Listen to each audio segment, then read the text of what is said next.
Shalom Bapak Ibu Saudara semua yang dikasihi oleh Tuhan Yesus. Selamat tahun baru, kita bisa sama-sama kembali berjumpa dalam rekaman ini. Dan saya percaya waktu kita buka hati dan siapkan hati untuk firman Tuhan, kita akan simak hari ini, kita semua akan diberkati. Oleh karena itu kita doa dulu, siapkan Alkitabnya juga, biar kita sama-sama boleh serap, tangkap, cermati semua yang disampaikan oleh Tuhan. Tuhan Yesus urapi kami semua dengan roh-Mu, supaya waktu kami dengar firman, kami disiapkan sama Tuhan untuk semua janji di awal tahun yang indah yang Tuhan berikan ini. Kami boleh bersiap-siap, mempersiapkan diri dengan baik, dan kami tidak miss every single promise. Setiap detail janji Tuhan, tidak ada yang kami miss, kami kehilangan. Biarlah kami bisa cermati, kami bisa pegang baik-baik, dan kami boleh lihat semuanya digenapi. Terima kasih Tuhan, terima kasih urapi hamba-Mu yang sampaikan firman, dan biar kami semua boleh dalam pengurapan Tuhan. Dalam nama Tuhan Yesus, amin, amin, amin. Puji Tuhan, haleluya. Saudara dikasih Tuhan, kita sudah lewati tahun penuaian 2025, dan saya menyaksikan begitu banyak mujizat penuaian terjadi.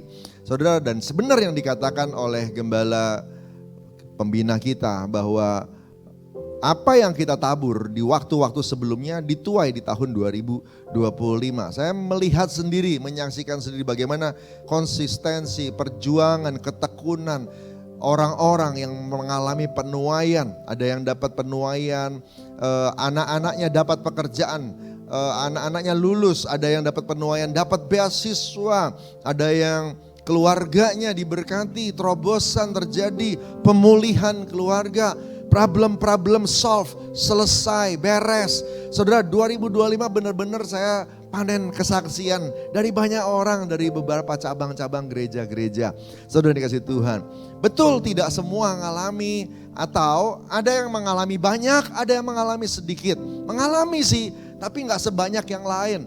Nah saudara yang dikasih Tuhan, dan sebagai hamba Tuhan saya berdoa supaya tahun ini kalau Tuhan kasih janji, jangan seperti itu.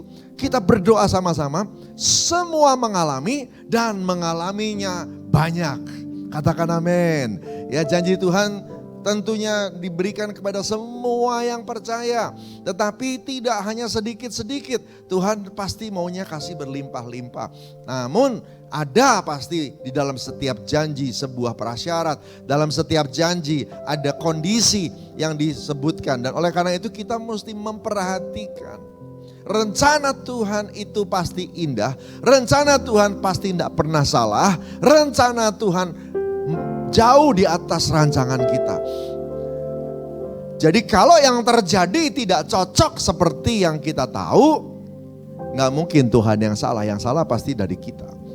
Perhatikan. Nah saudara dikasih Tuhan, waktu saya berdoa supaya saya bisa khotbahkan ini, supaya bisa sampaikan, tiba-tiba Tuhan memulai bawa saya ke sebuah pembacaan Alkitab. Ini baiknya atau bagusnya kalau Anda punya sistem pembacaan Alkitab rutin.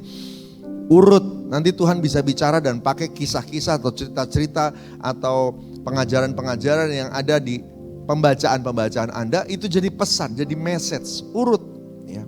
Dan pada waktu itu saya tiba di sebuah kisah tentang Baesa di 1 Raja-Raja 16. Dan waktu saya membaca satu ayat ini saja, tiba-tiba Tuhan bicara kuat sekali.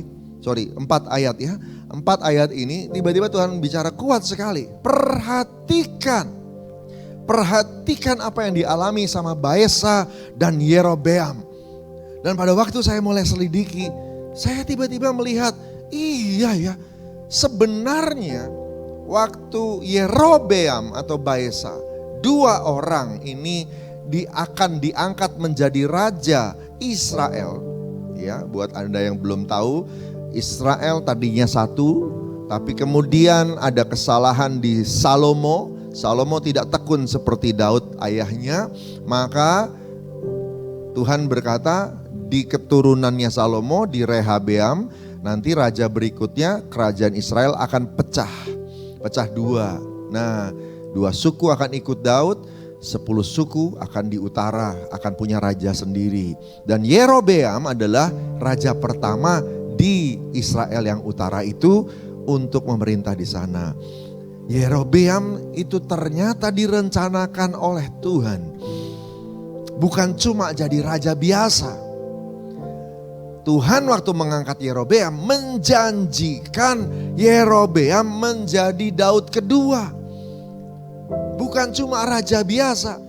Saudara yang dikasih Tuhan, Daud menjadi standar rohani raja-raja yang ada di Israel maupun Yehuda. Daud adalah barometer rohani, bukan raja biasa. Dia a man after God's own heart. Apa ya? Saudara dikasih Tuhan, orang yang dekat di hati Tuhan. Ya. Nah, gak ada raja lain yang kayak begitu. Dan Salomo tadinya diharap bisa lebih bagus daripada Daud. Ternyata Salomo gagal. Tapi karena Daud ayahnya, Tuhan tidak izinkan perpecahan terjadi di masa Salomo. Karena apa yang sudah dilakukan oleh Daud, maka Tuhan bilang nanti 1 turunan lagi, baru ada perpecahan. Dan kemudian untuk raja berikutnya yang akan menjadi raja pertama di Israel Utara, pecah 2 ya, 2 suku ke Yehuda, 10 suku ke Israel Utara. Saudara dikasih Tuhan, itu adalah Yerobeam. Nah, Yerobeam waktu diangkat, saudara, tidak direncanakan cuma jadi raja, tapi dia ternyata direncanakan untuk menjadi Daud kedua. Yerobeam sebenarnya bukan orang biasa. Dia punya kualitas. Tapi lewat pelajaran hari ini, saya jadi belajar, kualitas saja tidak cukup. Kualitas saja tidak cukup. Dia harus punya kedekatan dengan Tuhan. Atau kedekatan dengan Tuhan harus dimasukkan dalam kualitas seseorang. Karena kalau dia cuma pintar saja ternyata tidak cukup. Potensi Yerobeam adalah orang yang luar biasa. 1 Raja-Raja 11 ayat 28 menunjukkan Yerobeam seorang yang tangkas. Berarti ini bukan orang yang mager, malas gerak. Ini bukan orang yang magabut, makan gaji buta. Saudara dikasih Tuhan, ini adalah orang yang kerja keras. Ketika Salomo melihat bahwa orang muda itu seorang yang rajin bekerja, berarti dia bukan orang yang cuma tunggu perintah. Dia orang yang punya inisiatif. Keren ya. Maka ditempatkan dia mengawasi, berarti dia punya kemampuan analisa.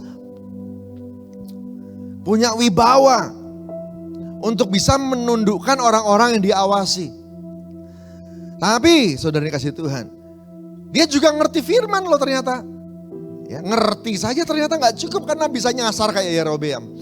Dia ngerti firman. Ya, dia ngerti Daud dulu bagaimana tidak menyentuh atau tidak membunuh Saul. Ya, Daud itu menunggu waktunya untuk diangkat, tidak buru-buru memaksakan diri untuk mengangkat diri. Saudara kasih Tuhan, gitu ya.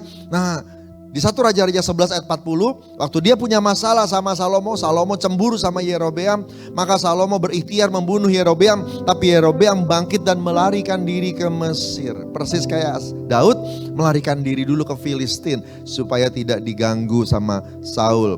Dia lakukan hal yang sama, berarti dia ngerti bahwa gak boleh menjamah orang yang diurapi Tuhan. Sampai waktunya tiba, Salomo mati baru dia balik. Saudara dikasih Tuhan, dari 2 ini saja kita bisa tahu Yerobeam memang bukan orang biasa. Orang yang sebenarnya punya potensi. Tapi sekali lagi, potensi hanya jadi potensi kalau kita tidak mengerjakan bagian kita. Percuma kalau kita tidak mengerjakan bagian kita. Potensi itu cuma tinggal jadi potensi biasa. Saudara dikasih Tuhan, 1 Raja-Raja 11 ayat 38 sampai 39. Saya bacain ya saudara buat kita semua ngerti bahwa Yerobeam direncanakan sama Tuhan untuk jadi Daud kedua. Perhatiin kata-katanya. Jika engkau mendengarkan segala yang kuperintahkan kepadamu dan hidup menurut jalan yang kutunjukkan. 1 Raja-Raja 11, 38 sampai 39 bilang, dan melakukan apa yang benar di mataku dengan tetap mengikuti segala ketetapan dan perintahku seperti yang telah dilakukan oleh hambaku Daud, maka aku akan menyertai engkau dan aku akan membangunkan bagimu suatu keluarga yang teguh seperti yang kubangunkan bagi Daud, dan aku akan memberikan orang Israel kepadamu, dan untuk itu aku bahkan akan merendahkan keturunan Daud tapi bukan untuk selamanya. Jadi tujuan Tuhan untuk membuat Yerobeam jadi Daud kedua adalah supaya keturunan Daud sadar. Sehingga nanti Tuhan jadi punya dua Daud. Yang keturunannya semuanya takut Tuhan. Rencana Tuhan dahsyat ya. Luar biasa. Dari tadinya cuma punya satu Daud, sekarang Tuhan punya rencana untuk jadi punya dua Daud. Yerobeam direncanakan. Keluarganya juga nanti bisa seperti keluarga Daud. Tuhan beri kesempatan pada Yerobeam untuk jadi seperti Daud. Tuhan jelaskan alasannya, Tuhan juga kasih janjinya. Jadi secara rohani, secara spiritual, Yerobeam sudah terima semua yang dia perlukan. Pengurapan sudah dapat, firman rema sudah dapat, janji, arahan, mau minta apa? SOP, penjelasan, sudah dikasih semuanya. Dia gak bisa bilang bahwa, aduh aku gak tahu jadi aku bikin salah. Aduh aku gak tahu jadi aku lupa. Gak bisa, karena semua sudah dikasih tahu. Oke, saudara kasih Tuhan. Tapi kita mau belajar dari kegagalan Yerobeam supaya tidak jadi kegagalan kita. 2026 kita semua akan jadi orang yang kalau sudah dapat janji dari Tuhan, kita akan pegang dan hidup di sana, dan kita akan dapatkan semua yang Tuhan janjikan. Tepuk tangan buat Tuhan Yesus kita, haleluya. Puji Tuhan. Saudara kasih Tuhan, belajar dari kegagalan Yerobeam, ya. Saudara dikasih Tuhan, dia punya masalah. Dia goyah waktu pegang janji Tuhan.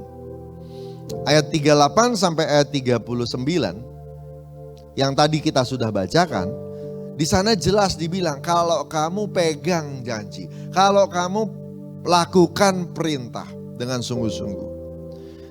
Tuhan gak bilang bahwa nanti gak ada masalah. Tuhan gak bilang nanti semua lancar. Enggak. Yang Tuhan cuma bilang apapun yang terjadi pegang janji Tuhan. Artinya akan ada hal-hal yang membuat kita susah pegang janji Tuhan. Artinya kalau dibilang lakukan terus ya firmanku, perintahku ya, itu berarti akan ada hal-hal dari dunia ini di sekitar kita yang menghalangi, menggoda kita untuk tidak melakukan perintah Tuhan. Kita yang mesti ambil keputusan, pegang janji Tuhan. Pegang janji Tuhan. Tapi keadaan Pak Pendeta dan sebagainya. Apakah engkau mau hidup dikendalikan oleh keadaan atau Anda yang mengendalikan keadaan? Kalau Tuhan panggil kita jadi garam dan terang, maka harusnya kita yang pegang kendali atas keadaan, bukan keadaan yang mengendalikan kita. Ya betul, tidak semua baik-baik saja kelihatannya, tapi itu bukan alasan untuk kita semua meninggalkan janji Tuhan, melepaskan janji Tuhan. Janji Tuhan adalah ya dan amin. Dia adalah Tuhan yang setia. Dia Tuhan yang bisa diharapkan. Kalau kita pegang janjinya, kita semua bisa kok. Kita akan tiba di titik di mana yang dijanjikan itu digenapi sama Tuhan. Amin, saudara. Saya mau ajak kita nyanyi dulu satu lagu ya. Saudara dikasih Tuhan. Walau dunia berubah,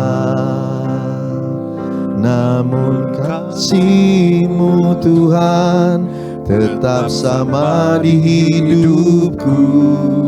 Kau setia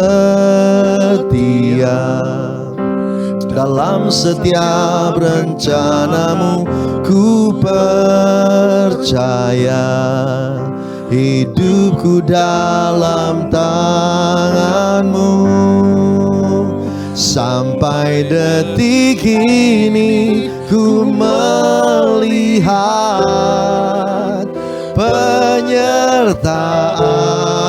sempurna sampai selamanya. Kaulah Tuhan, satu-satunya pengharapanku. Sampai detik ini, sampai detik ini ku melihat penyertaan-Mu sempurna sampai selamanya. Kaulah Tuhan, satu-satunya pengharapanku. Saudara, waktu kita ditaruh sama Tuhan di kota kita, di usaha kita, di kantor kita, kita ketemu sama manusia-manusia yang gak semuanya cinta Tuhan, gak semuanya kenal Tuhan. Jadi memang disitulah challenge-nya, tantangannya. Keadaan tidak semuanya kondusif seperti yang kita pengen. Kita yang mesti pegang janji Tuhan, aktif jaga janji itu. Mau belajar kayak Daud kan? Daud di Mazmur 119 bilang begini, aku simpan janjimu di hatiku. Gitu dong. Yang bikin Daud itu spesial, istimewa. Keadaan boleh macam-macam terjadi, tapi janji Tuhan tidak pernah lenyap. Dijaga baik-baik. Dia ingat terus. Kalaupun belum terjadi, terus dia perkatakan, terus dia doakan, terus dia pegang. Kita juga begitu.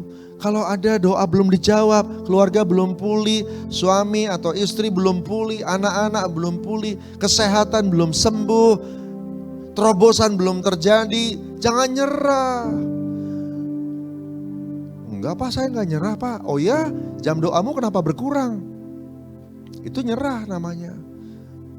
Enggak Pak, saya enggak nyerah. Oh ya, kemarin hari Minggu kemana? Kok enggak ke gereja? Itu nyerah namanya. Enggak Pak, saya enggak nyerah. Oh iya, kemarin perpuluhan rajin ngasih.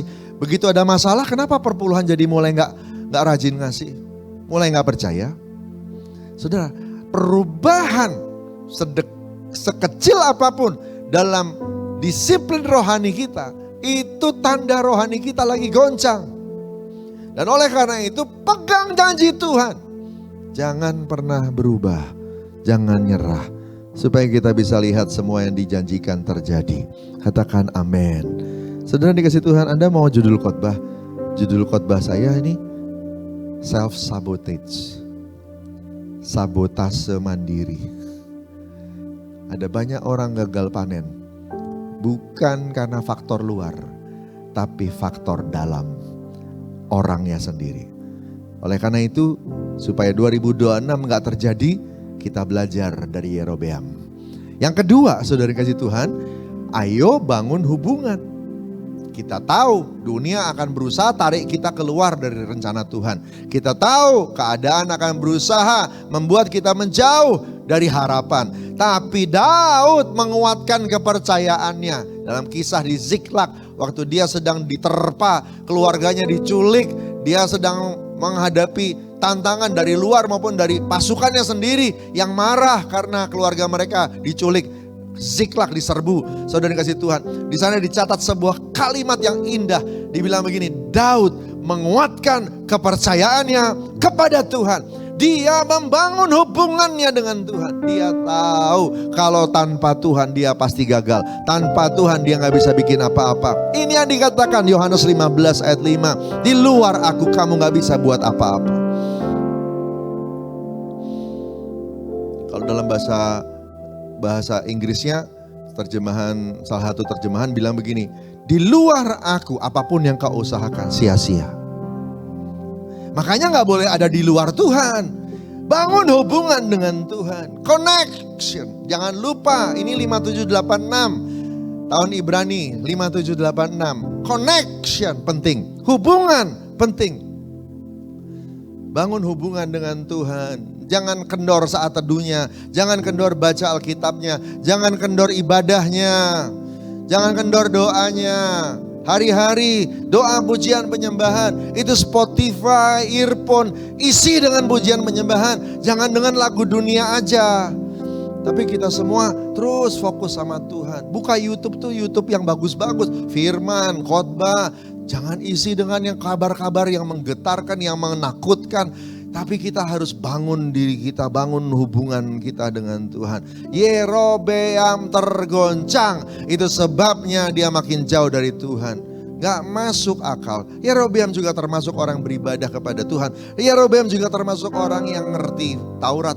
Saudara kasih Tuhan. Gak masuk akal. Kenapa? Begitu dia tergoda dengan politik, dia membangun berhala 2 ekor lembu diletakkan di kota Dan dan di kota Betel. Kemudian disebut dengan nama Elohim. Namanya Tuhan dipakai buat nama lembu emas.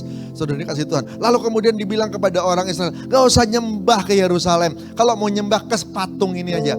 Jadi akhirnya bangsa Israel, kerajaan Israel yang di utara, pergi ibadahnya itu ke 2 tempat. Ke kota Dan atau ke kota Betel. Gak ke Yerusalem lagi. Kenapa? Dia takut orang-orang ini nanti kalau ke Yerusalem bolak-balik terpesona sama kerajaan Yehuda. Lalu kemudian meninggalkan Yerobeam.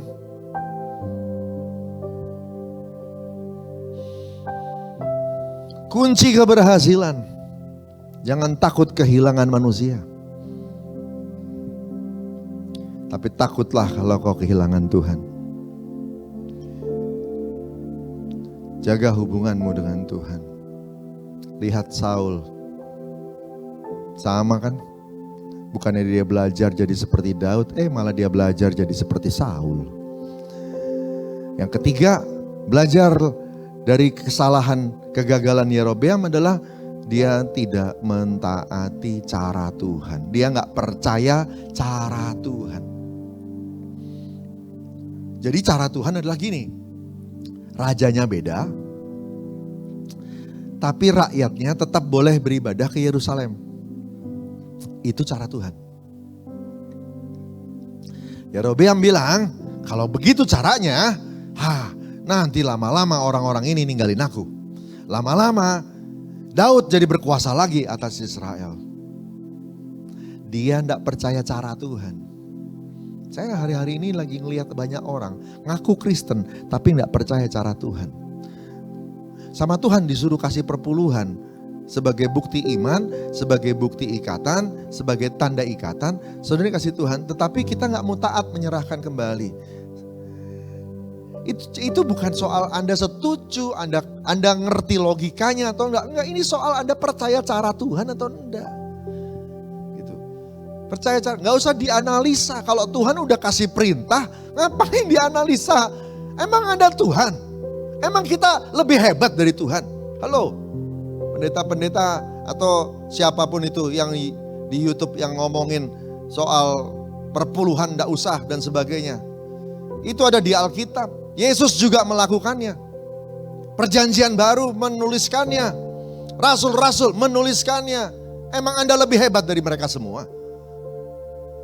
Itu cara Tuhan. Gak usah dibahas. Lakukan saja. Namanya juga iman. Iman dilakukan. Iman dipegang. Jadi kalau kita banding-bandingkan sama kebutuhan pribadi dan sebagainya. Pantas hidup mengepas-ngepas. Pantas kamu gak pernah lihat yang namanya kelimpahan. Saya harus ngomong jelas-jelasan. Sudah mau makin dekat dengan kedatangan Tuhan. Saya gak cari popularitas, gak mau ngejar favor manusia. Saya cari favor Tuhan aja lah. Ya, saya ngomong apa adanya. Firman Tuhan ya firman Tuhan. Jangan tawar. Percayalah itu cara Tuhan. Just obey. The understanding of obedience is do it. Bukan understand. Ya, saudara, yang namanya obedience, ketaatan tidak ditentukan dari paham atau enggak paham. Ditentukan dari dilakukan atau tidak dilakukan. Ya. Enggak ngelakukan tapi ngaku-ngaku paham, jelas tidak paham. Belajar mentaati, pegang firman Tuhan, pegang cara Tuhan. Ini bukan cuma soal Tuhan menetapkan arah, lalu kemudian kita menuju ke sana dengan cara kita sendiri. Gak bisa, caranya harus cara Tuhan. Kehendak Dia, cara Dia, waktu Dia, sempurna. Kalau 3 ini kita lakukan, sempurna. Sekali lagi, kehendak Dia, cara Dia, waktu Dia, sempurna. Saudara yang dikasih Tuhan, Yerobeam gagal di situ. Gagal di situ. Saya berdoa kita gak mengulangi kesalahan itu. 2026 kita dapat semua yang Tuhan janjikan. Amin. Haleluya. Ya, dia takut sekali tuh. Ini saya bacain ya. Ya, saya bacain nih. 1 Raja-Raja 12:26. 1 Raja-Raja pasal 12 ayat 26 sampai 27. Maka berkatalah Yerobeam dalam hatinya, kini mungkin kerajaan itu kembali kepada keluarga Daud jika bangsa itu pergi mempersembahkan korban sembelihan di rumah Tuhan di Yerusalem. Maka tentulah hati bangsa ini akan berbalik pada Tuhan mereka, yaitu Rehabeam Raja Yehuda. Kemudian mereka akan membunuh aku dan akan kembali kepada Rehabeam Raja Yehuda. Dia takut sendiri, dia bikin cerita sendiri. Padahal kan Tuhan, masa sih Tuhan bikin rencana yang mencelakakan Yerobeam? Aduh, saya waktu mengerti tentang hal ini saya agak gemes saudara. Saya bilang, Yerobeam, kamu itu meragukan Tuhanmu yang sayang engkau. Masa sih Tuhan merancangkan rencana yang menghancurkan dirimu? Gak mungkin. Dia udah pilih seseorang, dia pasti kawal rencana itu. Dia mikir-mikir sendiri, dia entertain pikirannya sendiri. Dan akhirnya dia tergoda karena dia udah enak nih jadi raja, lalu kemudian dia pikir ini bisa lepas nih kekuasaan ini. Nah ini yang berikutnya saudara, belajarlah dari kegagalan Yerobeam, yaitu melepaskan diri dari godaan kekuasaan. Lepaskan diri dari godaan power. Orang bisa punya power, punya banyak duit. Orang bisa punya power gara-gara punya jabatan. Orang bisa punya power gara-gara dapat otoritas. Tapi jangan dimiliki, saudara. Lepaskan dari godaan itu. Kita cuma pakai semuanya pada porsinya. Kalau orang lain hormat sama kita, puji Tuhan. Kalau enggak, doa lagi sama Tuhan, serahkan semua kasus-kasus yang ada, biar nanti Tuhan yang atur. Jangan pakai cara sendiri. Yerobeam gagal di situ, saudara. Yang terakhir adalah dia nggak takut Tuhan. Kita kalau mau 2026 dilawat sama Tuhan, kita mesti belajar takut sama Tuhan. Saya ketemu sama seseorang yang ngomong, dia bilang begini, Bang, kalau aku gak takut sama Tuhan, ini selesai nih. Apa yang aku ada di Tuhan kasih nih, selesai nih. Aku tinggalin semuanya. Iya benar. Akhirnya takut Tuhan adalah benteng terakhir iman kita. Di titik dimana kita udah gak ngerti lagi, tapi kita tahu kita harus lakukan apa yang Tuhan mau. Hanya takut Tuhan yang bisa membuat kita bertahan. Makanya dibilang sama Amsal, kalau takut Tuhan itu permulaan dari hikmat. Tanpa sadar kita melakukan hal yang benar, walaupun kita gak ngerti, kita melakukan hidup yang benar, walaupun kita gak pengen. Karena cuma takut Tuhan saja. Takut Tuhan, itu permulaannya. Tapi saya juga bilang itu benteng terakhir. Benteng terakhir ketika perasaanmu udah morat-marit, tapi kamu ngerti tetap harus nabur, kamu ngerti tetap harus jadi saksi, kamu ngerti harus ceritain kabar baik, kamu ngerti kamu harus jadi terang. Lakukan saja karena takut Tuhan. Yerobeam gagal di bagian terakhir ini. Dia nggak takut Tuhan, dia lebih takut kehilangan popularitas dan dia langgar, dia bikin Tuhan yang baru. Haleluya. Wow. Oke. Yerobeam akhirnya mengalami kegagalan, keturunannya yang berkuasa dibatasi dan kemudian digantikan sama dinasti yang lain. Dan satu titik ada orang lain yang dirancangkan oleh Tuhan untuk jadi pengganti Yerobeam. Sekali lagi kalau namanya pengganti Yerobeam itu sebenarnya direncanakan untuk jadi Daud kedua. Karena Daud kedua tidak bisa dihasilkan oleh Yerobeam, maka Daud kedua jatuh di tangan Baesa. Baesa dapat kesempatan yang sama. Ya. Dapat janji yang sama. Janji yang sama, saya garis bawahi. Ya. Baesa dapat janji yang sama. Itu yang tadi kita baca sama-sama di 1 Raja-Raja 16 ayat 1 sampai 4. Dia dapat janji yang sama seperti Yerobeam. Yerobeam gagal, Baesa dapat kesempatan. Yang akan diberkati kalau Baesa berhasil, Baesa dan seluruh keluarga Baesa. Sehingga Tuhan punya 2 Daud. Satu di selatan, satu di utara.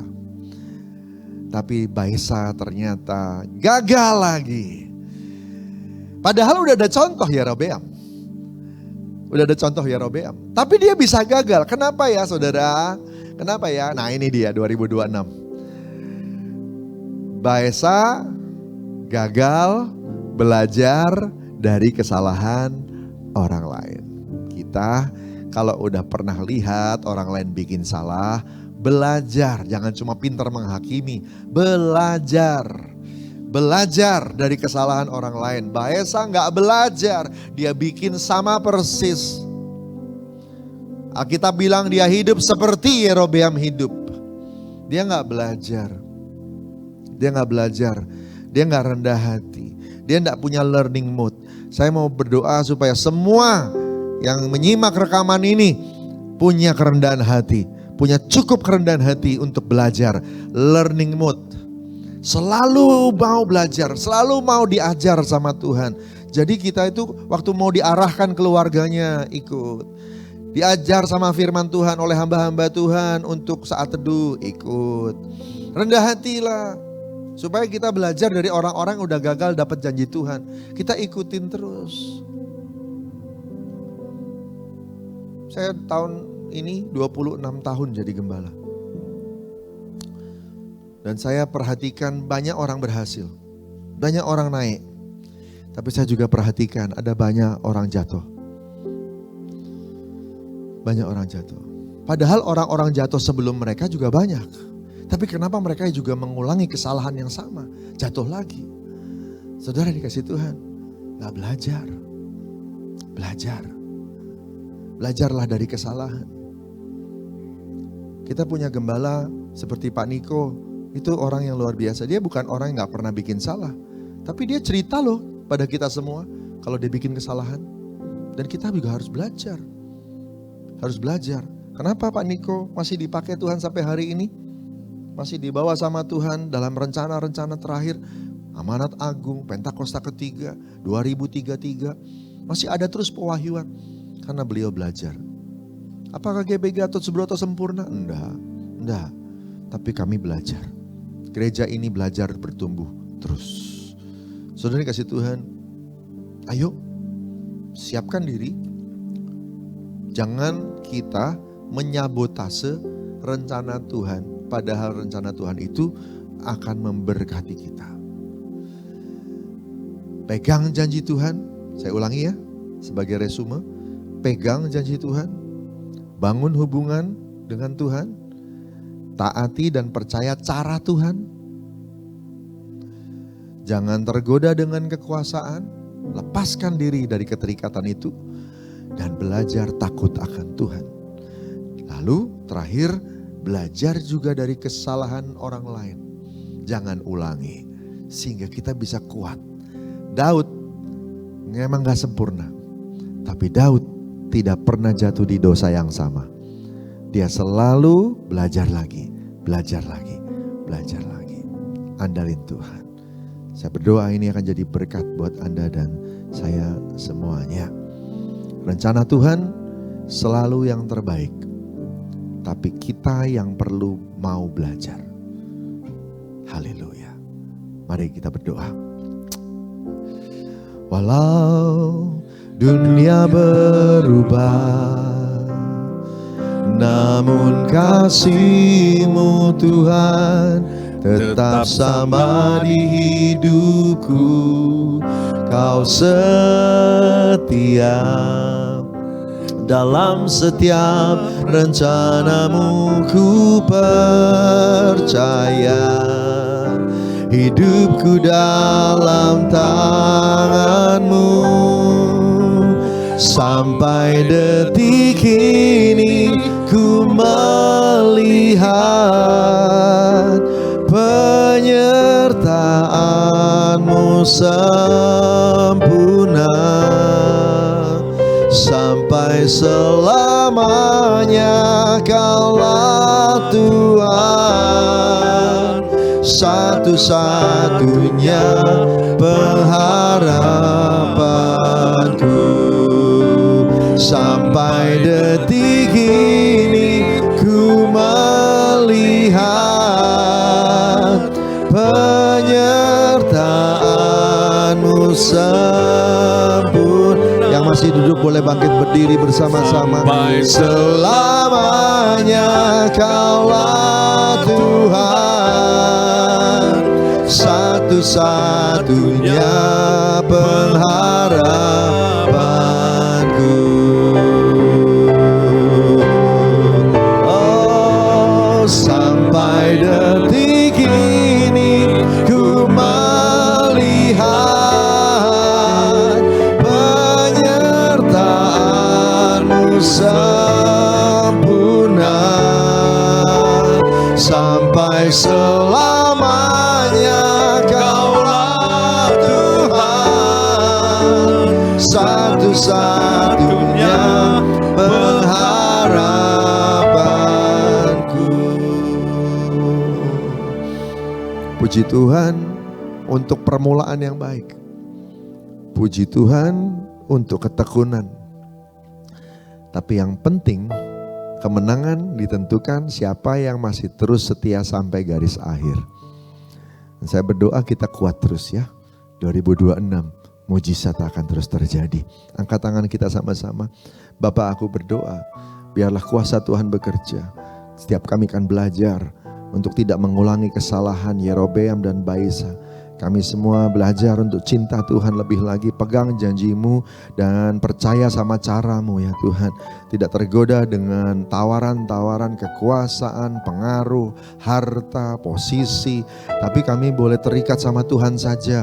Dan kemudian Tuhan biar kami rendah hati, punya mode belajar yang selalu mau diajar untuk dibentuk sama Tuhan. Tuhan urapi kami semua, berkati kami semua ya Tuhan. Terima kasih Tuhan Yesus, janji tahun ini tahun amanat agung. Kami semua akan diberkati waktu kami memperhatikan apa yang jadi kerinduan hati-Mu, yaitu jiwa-jiwa diselamatkan dan jiwa-jiwa dimuridkan. Kami semua sama-sama jadi seperti Kristus. Berkati ya Aba semua anak-anak-Mu. Dalam nama Tuhan Yesus, haleluya. Amin. Mari kita terima berkat, angkat hati kita sama-sama.